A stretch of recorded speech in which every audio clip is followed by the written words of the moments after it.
Hey YouTubers, I just wanted to give a knife review update of some of the knives I currently have. Some of which I can't remember some of their names, maybe you will.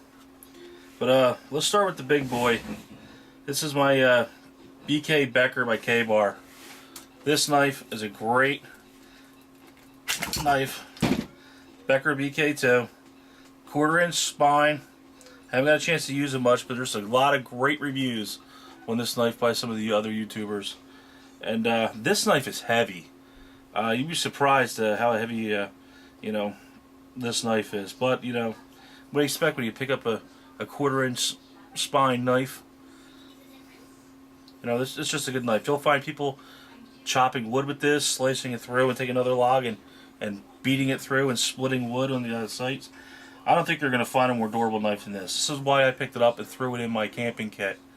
I'm not an overnight camper, excuse me. I'm not a hiker, but you'll find some people who may carry it for that. Although, if you're one of those weight-conscious hiker types, this is heavy. You may think twice about this. But I'll tell you, this is a great knife. The sheath is very nice too. It's not bad to get in and out of, but some of the people who would carry this on their hip, I wouldn't. I just throw it in my camping gear and pull it out when I need it, and if I did need it, I guarantee you probably only be needed for a few hours, and in that case, this would be just fine. But it has a snap on the top for retaining it, and it's normally a lot easier. Why am I? There we go, snapped, and clip it in your belt loop. But I can see what they're saying by it would hang out, and that could be a little bit of a nuisance to some people. That's the Becker K-Bar BK2.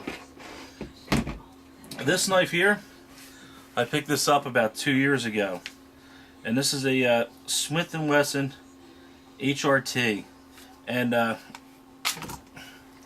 it is very difficult to get out of the retainer.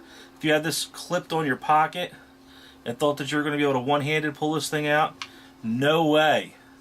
Not going to happen. But it's been a great knife for me. I like it because, believe it or not, although you see them here, I kind of don't like folding blade knives much. I don't feel comfortable with them. I never trust the locking mechanism. I've been injured by cheap ones. Obviously, I don't think that any of these here are considered a cheap knife. I got a cheap knife here, given to me by a friend. It's got the engraved to a great friend, my name on the other side. This is a cheap knife. I stick it in my side of my desk for opening letters, and I wouldn't trust it to much more than that. I tell you that the sentimental feeling that my friend gave me from giving this to me is worth far more than the knife itself. But this is the Smith & Wesson HRT. I keep this knife in a sheath. Oh, I had it right the first time. And just keep it in the side door of my truck.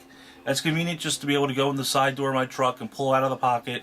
A nice knife that's not going to fold over, cut yourself, cut the rope, cut the string, cut the box. Whatever you're going to do, it's convenient for that, and it's a good knife. This one I put in my camping tote that I would carry around with me when I'm out in the woods, specifically doing activities like that, or I think I might need a bigger knife. It's a Cold Steel AK-47. I bought this looking for an everyday carry knife, EDC, and I'll tell you, some people love it. It's a great knife. There's nothing wrong with this knife. It's got a great action here. I think they call this the G10 plastic with grip. I mean, it really sticks well in your hand. It's got a good pocket clip. It has this plastic hook on the top, which some people are saying, good for lots of secondary defense or lanyard holes, or all sorts of stuff like that. And it's sharp. It's a great knife. It's just too big for everyday carry, and that's what I was looking for when I purchased this. So now this just goes in my camping gear. Finally, my Delico 4. I was at a gun show. I was looking at some of the full flat grind spydercos. This is on G10. It's a great knife. It's lightweight. To me, it's the perfect size. The reason I have this out here is this is a full 12-inch ruler, dollar bill, CD. That's out here for scale, guys. You know, it's about the size of a dollar bill. There's your CD. In case any of you guys wanted to see this as well.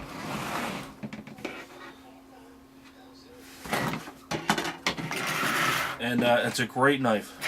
I'll tell you, oddly enough, I basically almost had to fight this knife away from my wife. She knows where I keep it, and she's in there all the time grabbing it when she needs a little knife to use to do something. So, it's going to go over as a horrible Christmas present, but I might get her one anyway. I don't recommend any of you newlyweds try that. This is a little K-bar, and this is the K-bar, and what was the model of this? Oh my goodness. I'll look it up on the chart here. Take a peek and find it. It came with this nice... It's brand new. I don't think it's not even a catalog yet. I don't know. I will tell you that it was like $10. Great knife, and I just throw this in my pocket to carry around when I'm doing some stuff. Once again, this kind of goes back to my do not like folding blades. They've improved it. You know, my experience has been with the cheap, we'll just call them dollar store, Kmart, whatever you want to call them, Chinese knockoff knives. I've just had such bad luck and got injured once, and I'm kind of almost afraid of folders now. But you know, I'm not afraid of a good quality folder like the Spyderco Delica 4 and Cold Steel. They're good knives. This, whoops, sorry guys. This one cheap one here, I'm afraid of using this to anything more than a letter opener. This, I also keep out of my other vehicle. This has got a lot of wear on it. I can't even begin to tell you guys how old this knife is. It's gotta be maybe